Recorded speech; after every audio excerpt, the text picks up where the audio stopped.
So, in the background of understanding the water governance and water law, we will try to understand what is national water policy. Then we will try to understand what are the different commissions and agencies through which you will be resolving the problems related to water resources, and how you will be executing all the policies that you have framed. Okay. Now, let us give you a brief understanding about what is national water policy. There are many states in India, and every state will have its own state water policy also. Instead of that, there is a national level water policy that is framed. So the national level water policy is such that it will include all the problems that the India is facing, and it will try to resolve each and every problem in its own way. Okay. So I'll read out all the national water policies. Then we'll try to understand how relevant those problems are and how better the national water policy is framed. Okay. Now, in the national water policies, first I will discuss about the water framework law.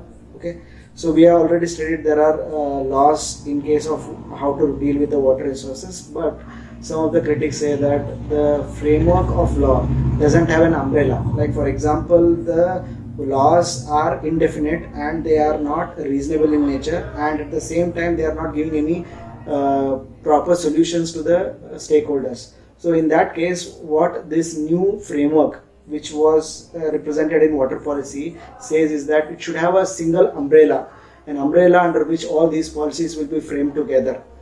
So this is what basically water framework law suggests in the national water policy. Next is the uses of water.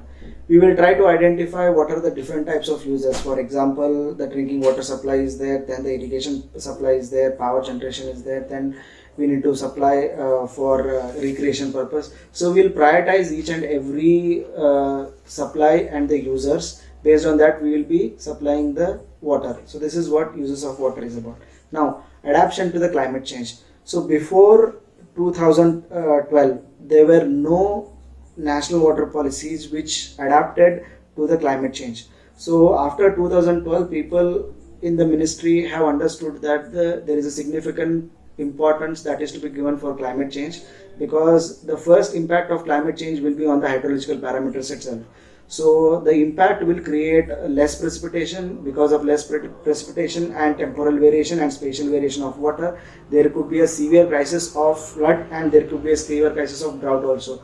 So to manage both of them, national water policy has included that we need to adapt to the situation of climate change. So that is also being the important point of the policies. Okay. Then enhancing the water available for use. So what we need to do is that we know that there is a climate change. Because of the climate change, we need to enhance the amount which we can hold the water.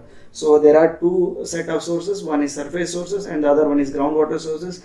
So you have to try as much as possible to store more water as a surface, and you need to find out the measures in which you can reduce the losses that are taking place or abstraction that are taking place in the precipitation. At the same time, you have to identify the locations in which you could be able to recharge, and you have to identify or scale down the aquifers in which you could be able to recharge, and all the aquifers which cannot be recharged. Okay, so we can also enhance the water available by also reducing the pollution also. So all the measures are to be taken in order to enhance the water available for use. Next is demand management and water use efficiency.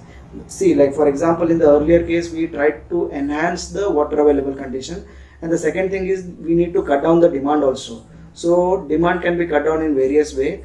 So like for example, I'll tell you, if the urban population starts reusing or recycling the water, then there is a magnificent amount of water that could be saved. And at the same time, you try to understand that if you introduce rainwater harvesting as a compulsory or mandatory thing for most of the urban areas and public buildings, it could save more amount of water. Because of that, there could be also a cut down in the demand also. Now I'll give an example of what happened in 2005 in Madras. In Madras, that is Chennai. In Chennai, there was a huge crisis of groundwater. The groundwater was depleting up to a meter or 2 meters. So then there came a IAS officer, a district commissioner.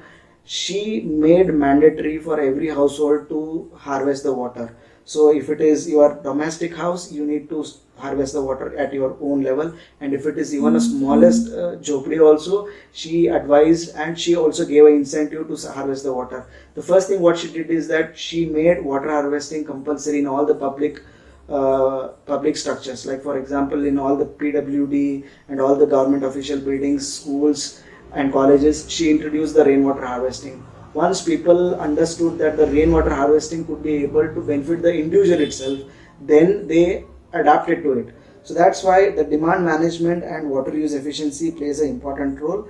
So by this we could be able to make sure that we will cut down our demand also. Okay. Now next thing is that water pricing. Water pricing plays an important role, but as I have already explained in class once, that water pricing has to be done with respect to the economic background of the particular household. Like for example, if the people who are living in the slums could not be able to afford the same price as that of a people who are living in a middle class or upper middle class region. Okay, so there is a significant difference in the economic background between the both classes. So because of that, the water pricing has to be different for different category of people. Now, what is the use of water pricing is that people will understand the consciousness of water use. At the same time, those who are randomly using the water and those who are not adapting to rainwater harvesting, or those who are not recycling or reusing the water, they will understand the brunt of deficiency of water. So by that, if we price the water, they will understand the negligence that they are doing at the current status. So by pricing the water, they could be able to adapt to water harvesting, or they could be even able to adapt to the recycling or reuse of water. So that will be also a benefit from the water pricing. But as I told you, the water pricing should be based on the economic background, and the fair pricing should be there at different levels of economic backgrounds. Okay. Next is conservation of river corridors and water bodies and infrastructure. So you see, like for example, you might have heard in several newspapers and news channels that there are many infrastructures that are constructed in major cities which have used the flood prone areas, or which have consumed even the lakes, major lakes in any given city. So you might have also read or studied in your newspapers that most of the lakes in Bangalore are being taken over by most of the infrastructure companies, and also government help them to take over all those lands and improve their real estate business. So after some point of time, we will understand, because of lack of water, we'll start understanding the importance of all those lakes which have already been overtaken or being used by the infrastructure industries. Now this what national water policy speaks about utilizing that water bodies, okay, then safeguarding those water bodies, and it also speaks about how to maintain a considerable distance for flood prone areas, so that the people will not enter into the flood prone areas, and if they can construct infrastructure, in worst case of flood, the water may come into the area in the regions where where there is an establishment or there is a building that have been established. So this is what the national water policy speaks. The next important thing is the management of flood and drought. We all know that India every year, in different part of its states and regions, it goes under severe drought and flood conditions, right? So I have also given a complete description about where the flood usually happens and where the drought usually happens. We know that we live in a place where there is an excessive flood every second year or fourth year. So we need to manage both flood and drought condition. We need to plan it. Like for example, when it comes to flood, you need to identify what is the maximum flood damage that can be possible in that given region, and you must also be able to forecast the flood. And at the same time, when you forecast it, you must know what is the time duration that is required to evacuate the people living in the flood prone areas. There are several things that has to be observed in a flood area. Now coming to the drought area, we know that we could be able to forecast what is the amount of scarcity of water. Because of the scarcity of water, what are the zones in which in which there is a severe depletion of water both in surface and ground, and what are the economic consequences of that. We need to understand and study it with the help of institutions, with the help of research institutes, and we should be able to create a comprehensive detail of every region of the India, so that we could be able to fight with this flood and drought condition. Okay. Next, going to water supply and sanitation. There is no need to explain this water supply and sanitation. We know the condition of water supply. In urban areas, it's excessively getting better, but at the same time in rural areas, it's getting worse. Or we could say that there is still a large portion of the Indian states or India where we are not able to supply drinking water also, and the sanitation is clearly evident in front of our eyes, both in rural and urban areas. We could not be able to maintain the sanitation. Most of our urban areas, like for example most of the metropolitan cities, have not been capable of handling the sewage water. They are not being able to maintain a proper standards to the sanitation. Okay, so we need to focus on that also. Then the next thing coming is the institutional arrangement. So as I told you, the water is a state subject. Most of the critics are claiming, or they are pointing out, that the center is taking over the powers of states, and it is trying to take over the powers which are given to the states. So this is what the conflict always exists, but there needs to be a proper institutional arrangement such that both state government and central government will go in parallel and will try to resolve the problems associated to them. The next one is transboundary resources. The transboundary resources, as I explained to you earlier, that the water that is shared between the countries that are sharing the water from the same river. So here we need to identify all those states through which the water is flowing from the other country. Like for example, we need to identify the states which are near to the Bangladesh, Nepal, or Pakistan or China. We need to identify all those states, and we have to take in the confidence of all those people living in the riparian valley, and we need to frame the laws and treaties appropriate to them. Okay. Next is there is a greater shift that happened after 2010 with respect to maintaining the database and information system. So earlier to 2010, nobody understood the importance of water, and at the same time nobody understood how to measure the parameters parameters that are concerning with respect to water resources. Like for example, there was no proper measurement of precipitation, evapotranspiration, runoff, and all those things. So in recent time, not just precipitation, evaporation, temperature or humidity or all these parameters have been taken care of, but at the same time they are creating the GIS maps also with respect to the drought condition, with respect to the severe rainfall condition. So at a real time basis they are generating all these data, so that even the normal people could be able to track down what is happening at different parts of the India, and most of the education institutes could also take the benefit of that and study on their own the impacts that are happening in their region, and they can be able to give the solutions to that. Okay, so this is what the importance of database and information. The last two things are research and training needs. So it is observed that at the grassroots level there is very little or very less importance that is given to the research work and also the training that is required. Okay. The next one is implementation of national water policy. So the last point, you try to identify all the points that are discussed till now.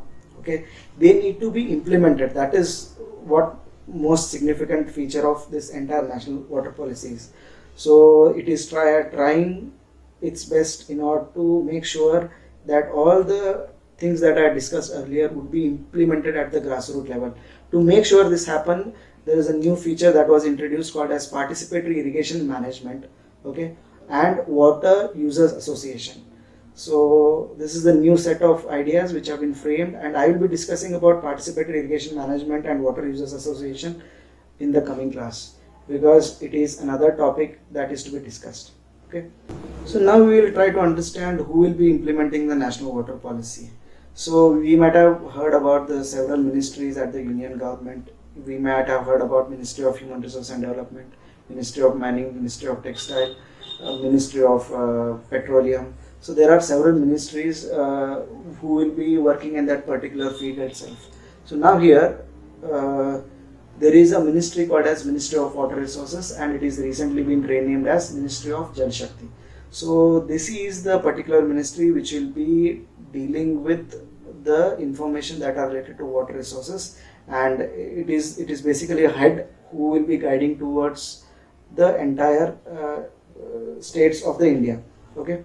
Now I'll be briefly explaining you what are the issues with which the ministry will deal and what are the functions of the ministries is. Under the ministry itself, there are several commissions, national level commissions are there. I will be discussing that also in future slides. Okay. Now, this Ministry of Water Resources basically plans, executes, and proposes the major irrigation infrastructure that is to be constructed. Okay, and it also helps in formulating and planning and executing and guiding the entire water resource sector. Okay. Now it also helps in collecting the funds and delivering those funds through various agencies till it reaches to the grassroots level, and it also helps individual states in order to generate their own fund from the external sources also. Like for example, there can be a funding that would come from the World Bank to improvise our water infrastructure. So then the central government will act as a mediator and or arbitrator in order to help the state government to get its fund. And at the same time, it also funds the state government, and based on the categories which are made, a study will be made with respect to different states, and then they will allocate the corresponding funds to individual states, and they will make sure there is a participatory irrigation management. As we know that there is a severe crisis in groundwater resources, so the Ministry of Water Resources will also try to keep a check on groundwater resources. And as I told you, last 1 decade we have understood the significance of groundwater resources, and after that the Union government took the cognizance and it has tried to maintain integrity between the basins itself and sub-basins instead of dealing it as a state issue. Then, as I told you, the central government will also try to negotiate and try to resolve all the disputes that are existing between the two states, or if there is any dispute with respect to intrastate also. And then another growing demand from the state governments was to formulate an agency which could be able to guide the state governments with respect to flood forecasting and drought conditions. So basically the ministry also helps in order to deliver all those needs. Next big thing is about pollution and regeneration of river Ganga. So basically the regeneration of river Ganga is handled by the Union Ministry itself. So you might have heard about several plans. One plan which was during the UPA period is called as Ganga Action Plan, and then after the 2014, when the India government came into existence, they started Namami Gange project. I also criticized both the projects which have been conducted by both the political parties, because most of the time they have not delivered up to what they have promised, right? And I gave you a lot of examples of sadhus who have took satyagrahas, and I gave an example. I just forgot the name of that of Swami who has fasted unto death because the promise that were made to Ganga were not delivered. Okay, so this is what Ministry of Water Resources does. Okay, there are two national level commissions which are formulated by Ministry of Water Resources. Based on those two commissions, they will be delivering all the features which have been explained in the national water policies. So basically Central Water Commission is there. The second one is Central Groundwater Board. So Central Water Commission will be discussing with all the water resources problem that are existing with respect to surface water and broadly. and at the same time the Central Groundwater Board exclusively looks after the groundwater condition itself.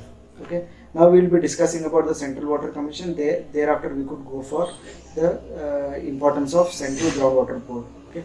Now Central Water Commission basically deals with identifying all the water basins, and it will try to it will try to resolve all the problems related to the pollution. It will try to solve the problem with respect to flood control, irrigation, navigation, drinking water supply, and water power developments. Okay, so this acts at a national level, and it will be focusing on all these issues that I have already described. Okay, next we'll try to find out what are the functional domains in which the Central Water Commission works. I have just pointed it out. It works on flood forecasting, hydrological observations, then appraisal for water resource projects, basic planning and management, civil structural design, water resource projects. It will try to maintain the information related to dam safety, flood forecasting, hydrological observations are done through this Central Water Commission itself. Then human resource management, basically all the human resources that are involved in order to solve the water resources problem are considered under one single head called as human resource management. The next one is hydro-mechanical design of water resource projects. These are basically called as turbines. So all the hydro-mechanical designs are done through the Central Water Commission itself. Then the hydrology, we know what is hydrology is. All the parameters or all the components of the hydrology are being observed through the Central Water Commission itself. Then the monitoring of water resource projects. There are several water resource projects that are happening in the state level and at the national level.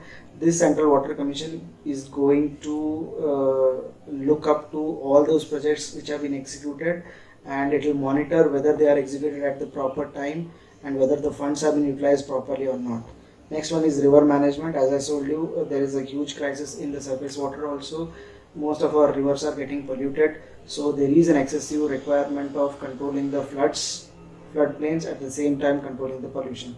So Central Water Commission also looks up to the river management. Then the survey and investigations that are required for water resource projects are done through Central Water Commission, and if at all there is a disputes within the state or within the boundaries of a state, the Central Water Commission will come and act according to that. Then the last one is the managing the water resources itself. Okay. So another national level commission is Central Groundwater Board. Basically, when it was started, it used to only account the number of borers that are dug throughout the India.